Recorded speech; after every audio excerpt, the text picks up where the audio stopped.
வணக்கம் மக்களே. இன்னைக்கு நாம வீட்டில் பெண்கள் இருந்து செய்யக்கூடிய ஒரு 9 தொழில்கள் தாங்க என்னன்னு பார்க்க போகிறோம். ஃபஸ்ட்டு நம்ம வீட்டில் இருந்து எதுக்காக தொழில் செய்யணும்னு நினைக்கிறோன்னு பார்த்தீங்கன்னா, நம்ம தேவைகளுக்காகவும் நம்மளுடைய வளர்ச்சிகளுக்காகவும் தான். நம்ம ஒரு அவசரத்துக்கு நமக்கு கையில் காசு வேணுங்கிறதுக்காக தான் நம்ம வீட்டில் இருந்து தொழில் செய்ய ஆசைப்படுறோம். குழந்தைகளை வச்சுக்கொண்டும் பெண்கள் நிறைய வெளியில் சென்று வேலை செய்ய முடியாத பட்சத்தில் வீட்டில் இருந்தே இந்த 9 தொழில்கள் செஞ்சீங்கன்னா உண்மையிலேயே ஒரு வருஷத்துலேயே நீங்கள் லட்சாதிபதியாக முன்னேறிடலாங்க.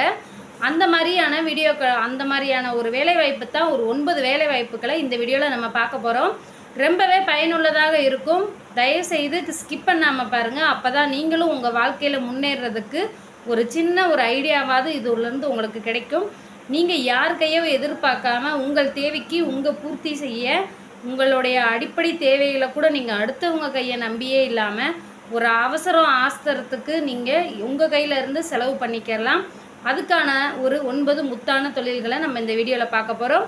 வீடியோவில் பார்க்க போகிறதுக்கு முன்னாடி நம்ம சேனலை சப்ஸ்கிரைப் பண்ணாதவங்க சப்ஸ்கிரைப் பண்ணிக்கோங்க. நம்ம சேனலை பெல் பட்டனையும் கிளிக் பண்ணி வச்சுக்கோங்க. அப்போ தான் நான் வீடியோ போட்ட உடனே உங்களுக்கு நோட்டிஃபிகேஷன் வரும். இப்போ நம்ம அதில் முக்கியமான முதல் தொழில் பார்க்க போகிறோம். Welcome to Dharm Sundar family.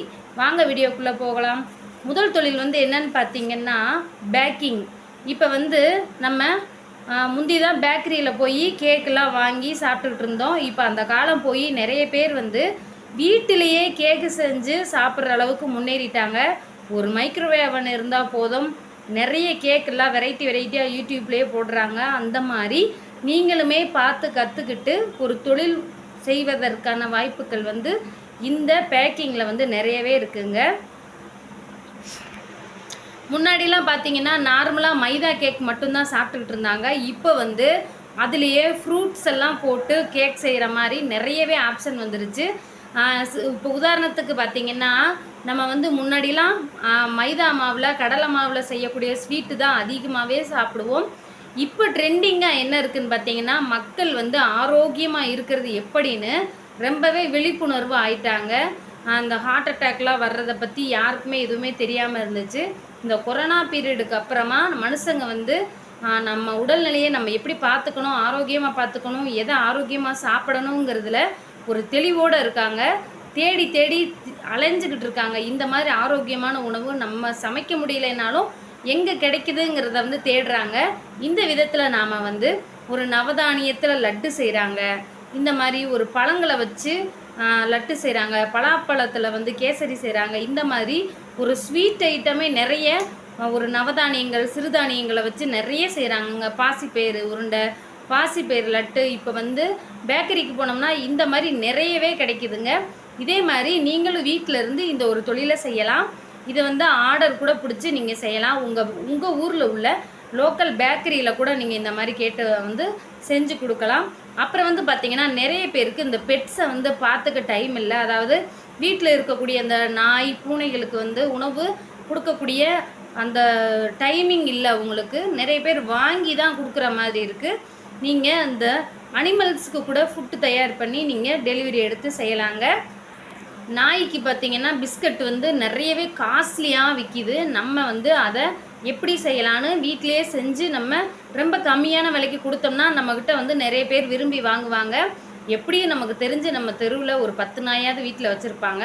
இந்த மாதிரி நீங்கள் ஒவ்வொருத்தட்டையாக கேட்டு கேட்டு நீங்கள் சேல் பண்ணும்போது நிறைய பேர் தெரிஞ்சு உங்ககிட்ட வாங்குவாங்க.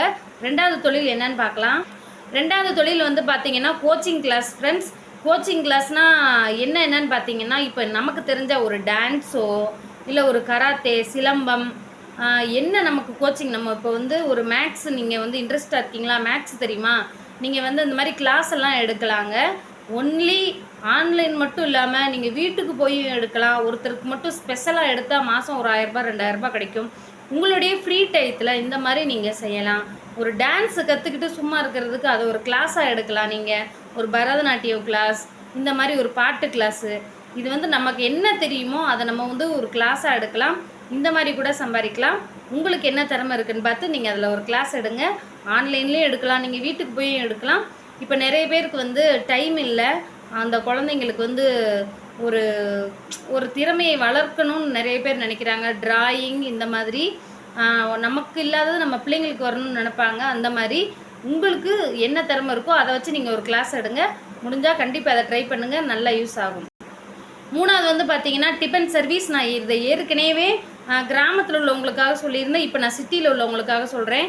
இப்போ வந்து சிட்டியில் வந்து பார்த்தீங்கன்னா நிறைய பேர் ஒரு சென்னை, திருச்சி, கோயம்புத்தூர் இந்த மாதிரி சிட்டியில் உள்ளவங்களுக்கெல்லாம் பார்த்தீங்கன்னா நிறைய கிராமத்துலேருந்து படிச்சுட்டு வேலை செய்கிறதுக்காக வந்திருப்பாங்க.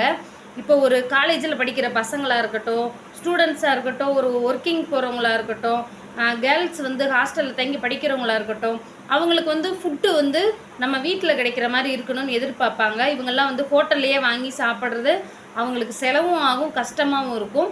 இந்த மாதிரி நீங்கள் நினச்சிங்கன்னா உங்கள் தெருவிலையே நீங்கள் வந்து வீட்டில் வச்சு டிஃபன் சென்டர் ஒரு 4 பேருக்கு, ஒரு 5 பேருக்கு செஞ்சு கொடுத்தீங்கன்னா அதோட டேஸ்ட் பிடிச்சி போய் அந்த 5 பேர் 10 பேருக்கு சொல்லுவாங்க. அந்த 10 பேர் வந்து 100 பேர் ஆகும். இந்த மாதிரி நீங்கள் உங்கள் வீட்டில் வச்சு சமைச்சு கொடுக்கலாம். உங்கள் வீட்டில் வர்றது உங்களுக்கு சிரமமாக இருந்தால் நீங்கள் வந்து டெலிவரி கூட பண்ணலாங்க. இந்த மாதிரி சாப்பாட்டை நம்பினவங்க யாருமே கைவிடப்பட மாட்டாங்க. சாப்பாடு தொழில் நல்ல தொழில். ஆரோக்கியமான உணவுகளை தேடி அலையிறவங்களுக்கு இந்த மாதிரி நீங்கள் செஞ்சு கொடுக்கும்போது அவங்களும் சந்தோஷமாக இருப்பாங்க, நம்மளும் சந்தோஷமாக இருக்கலாம். நம்ம கையில் ஒரு ஏர்னிங் கிடைக்கும். இதை வந்து மறக்காமல் ட்ரை பண்ணி பாருங்கள். கண்டிப்பாக நீங்கள் வாழ்க்கையில் முன்னேறலாம். அடுத்து 4வது தொழில் என்னன்னு பார்க்க. 4வது வந்து பார்த்திங்கன்னா டியூஷன் கிளாஸுங்க. இப்போது நான் இருக்கேன், எனக்கு வந்து என் பையனுக்கு சொல்லித்தர அளவுக்கு எனக்கு வந்து படிப்பறிவு இல்லாமல் இருக்கலாம். இப்போ வந்து பணம் நிறையா இருக்கும் ஒருத்தவங்க கிட்ட, ஆனால் அந்த படிப்பு சொல்லித்தரதுக்கான திறமை இருக்காது. இப்போ வந்து பார்த்திங்கன்னா எனக்கு ஆங்கிலம் வராது, கணிதம் வராது, இந்த இங்கிலீஷும் மேக்ஸும் வராதனால நான் என் பையனை டியூஷனுக்கு அனுப்புகிறேன்னு வச்சுக்கோங்க. இப்போ நிறைய வந்து மக்களுக்கு அந்த டைம் சொல்லிக் கொடுக்குற டைம் இல்லை. அம்மா அப்பா வேலைக்கு போயிடுவாங்க, பிள்ளைங்க வந்து ஸ்கூலுக்கு போயிட்டு வந்து அந்த டியூஷனுக்கு போகிறதுக்கு அவங்களுக்கு நல்லாவே யூஸாக இருக்கும். இவங்க வந்து வேலைக்கு போகிறதுனால அந்த பிள்ளைங்களுக்கு சொல்லித்தர கூட முடியாத அந்த சூழ்நிலை இருக்கும், டைமிங் இருக்காது. அதனால் டியூஷன் அனுப்புவாங்க. நீங்கள் வந்து டியூஷன் எடுங்க, நல்லா வந்து இதுவும் ஒரு யூஸ் தாங்க. நீங்கள் ஒரு சப்ஜெக்ட் எடுக்கலாம், 5 சப்ஜெக்ட் எடுக்கலாம். இந்த மாதிரி நீங்கள் எடுக்கும்போது உங்களுக்கு ரொம்பவே உங்களுக்கு ஒரு ஏர்னிங் கிடைக்கும். வீட்டில் இருந்து எடுக்கலாம். வீட்டில் வர முடியாதவங்களுக்கு ஃப்ரீ டைமில் நீங்கள் ஆன்லைன் கிளாஸ்க்குள்ளே எடுக்கலாங்க. இந்த மாதிரி ஒவ்வொரு டியூஷன் எடுக்கும்போது உதாரணத்துக்கு கம்ப்யூட்டர் சொல்லித்தரலாம், ஒரு லேப்டாப் வந்து எப்படி யூஸ் பண்ணுறதுங்கிறத நீங்கள் சொல்லித்தரலாம்.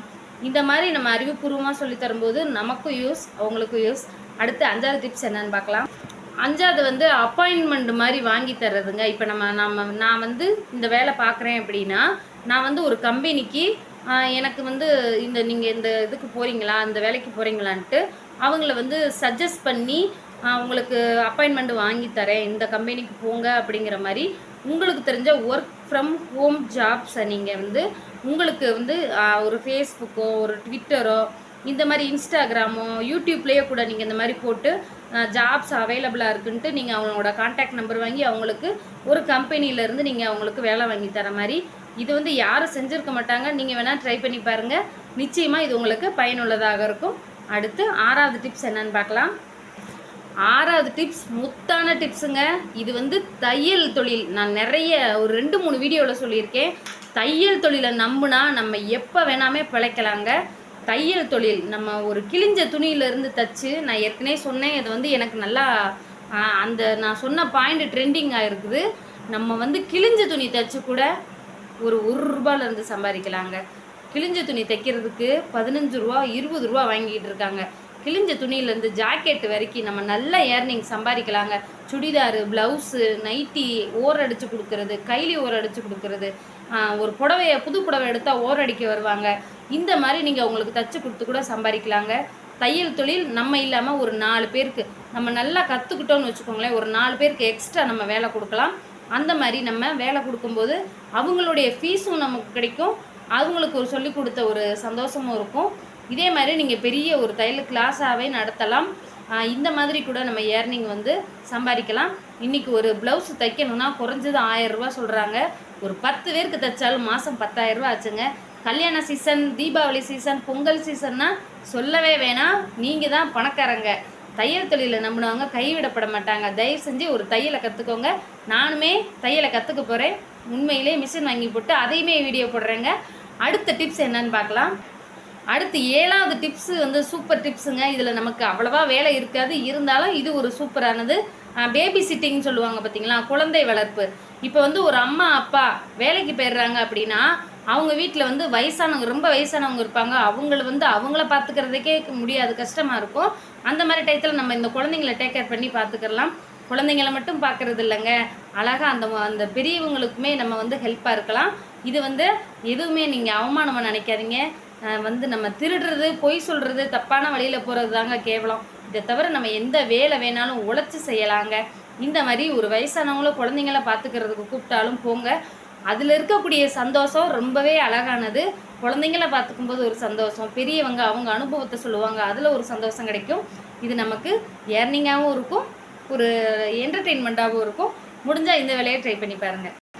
அடுத்து ஒரு சூப்பரான தொழில் பியூட்டி பார்லர் தாங்க. இந்த பியூட்டி பார்லர் எங்கள் ஊரில் ஒரு பொண்ணு, எனக்கு தெரிஞ்ச பொண்ணு, அவங்க வந்து ஒரு டிகிரி முடிச்சுட்டு எங்கள் ஊரில் ஒரு கிராமத்தில் சொல்லி கொடுத்தாங்க. ஃபீஸே இல்லாமல் கிராமப்புற வேலைவாய்ப்புகள் வந்து படித்த பிள்ளைங்களுக்கு ஒரு அழகு சாதனை அந்த இது சொல்லித்தரதாக தையல் கிளாஸும் இதுவும் சொல்லி கொடுத்தாங்க. அந்த பியூட்டி பார்லரை வந்து கற்றுக்கிட்டு ஃப்ரீயாக கற்றுக்கிட்டு இன்றைக்கி எங்கள் ஊரில் அந்த பொண்ணு ஒரு சாதாரணமாக நம்ம ஐப்ரோ பண்ணுறதுக்கு இன்றைக்கி 50 ரூபாய்க்கு மேலே வாங்குறாங்க. ஒரு 10 பேருக்கு பண்ணாலும் 500 ரூபா ஆச்சு. தப்பாக சொல்லிட போகிறேன், அது வேறு கமெண்ட்டில் சொல்லுவீங்க. ஒரு கணக்குக்கு சொல்கிறேனே, அக்யூரேட்டாக நம்ம சொல்ல முடியாது. ஒரு ஐப்ரோ பண்ணுறது, ஒரு ஃபேஷியல் பண்ணி விடுறது, இதெல்லாம் இன்றைக்கி ட்ரெண்டிங்காக இருக்குங்க. நிறைய பேர் வந்து இந்த மாதிரி அழகு நம்ம வந்து வெளியில் போக முடியாது, கிராமத்தில் இருந்தாலும் சிட்டியில் இருந்தாலும் இந்த மாதிரி பண்ணலாம். ஒரு சின்ன என்கேஜ்மெண்ட், பூபர்ட்டி ஃபங்க்ஷன் இந்த மாதிரின்னு வச்சுக்கோங்களேன், ஒரு மெஹந்தி போட்டு விடுறது, இந்த மாதிரி கூட நம்ம சம்பாதிக்கலாங்க. ஒரு கல்யாணத்தில் ஒரு 10 பேருக்கு மெஹந்தி போடுறதுக்கு உங்களுக்கு ஒரு அட்வான்ஸ் மாதிரி கொடுத்துருவாங்க. நான் ஒரு 2000 ரூபா தரேன், அவங்களுக்கு வந்து மெஹந்தி போட்டு விடுங்க, அதுக்கப்புறம் ஃபைனலாக பார்க்க ஒரு 5000 ரூபா கொடுத்தாங்கன்னா நீங்கள் அந்த கல்யாணத்தில் யார் வந்தாலும் நீங்கள் மெஹந்தி போடுற அளவுக்கு இன்றைக்கி ஒரு ட்ரெண்டிங்கான ஜாப்பாக இருக்குது. பியூட்டிஷன் வந்து ரொம்பவே இன்றைக்கி ட்ரெண்டிங்கில் போது. மறக்காமல் இதையும் ட்ரை பண்ணுங்கள். என்ன ஃப்ரெண்ட்ஸ், இன்றைக்கி நம்ம சொல்லக்கூடிய இந்த 9 டிப்ஸுமே நல்லாயிருக்கும். இதை நீங்கள் வந்து மறக்காமல் பெண்கள் தயவு செஞ்சு இதை ட்ரை பண்ணி பாருங்கள். ஏதாச்சும் நான் சொன்னதில் ஏதாச்சும் ஒன்றாச்சும் உங்களுக்கு யூஸ் ஆகும்னு நினைக்கிறேன். அந்த நம்பிக்கையோடு அந்த வீடியோ நம்ம முடிச்சுக்குருவோம். பிடிச்சிருந்தால் லைக் பண்ணுங்கள், ஷேர் பண்ணுங்கள், கமெண்ட் பண்ணுங்கள். தருண் சுந்தர் ஃபேமிலியை மறக்காமல் சப்ஸ்கிரைப் பண்ணிக்கோங்க. தேங்க்யூ, டாட்டா, பாய்.